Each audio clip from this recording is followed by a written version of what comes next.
Let's take a look at the second kind of final clause with damit. Often at times you can interchange both equally, but there's a few limitations to the zu ones. This example, you want to join the two sentences. Du kaufst ein Auto, du willst zur Arbeit fahren. You're buying a car, you want to go to work. With zu, it would sound like this. Du kaufst ein Auto, zur Arbeit zu fahren. You buy a car in order to go to work. You could also use damit here. Du kaufst ein Auto, damit du zur Arbeit fahren kannst. You buy a car so that you can go to work. This is possible because in these two sentences the subject is du and it's identical. Now another example where the subject is different. In the first sentence it's du, in the second it's er. Du kaufst ein Auto, you buy a car.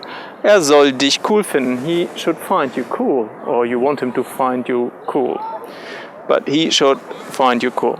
So with zu, this doesn't work because, like the infinitive clauses, the subject in the first and the second sentence has to be the same. And as this is not the case, I cannot make a valid sentence with zu. But with damit, this is possible. You can say, du kaufst ein Auto, damit er dich cool findet. So you buy a car so that he finds you cool. There is one thing. You see I've marked willst here, and here you see the note.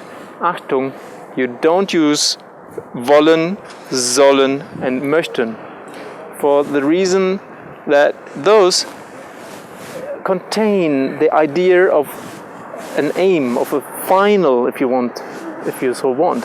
But as these are called final sentences, they are expressing an intention, a plan, so do they. If you use these with these, you would express your intentions double, which we don't do in German. So whenever you use zu or damit, there is none of these three modal verbs. All the other ones are fine, just these three don't go along with them.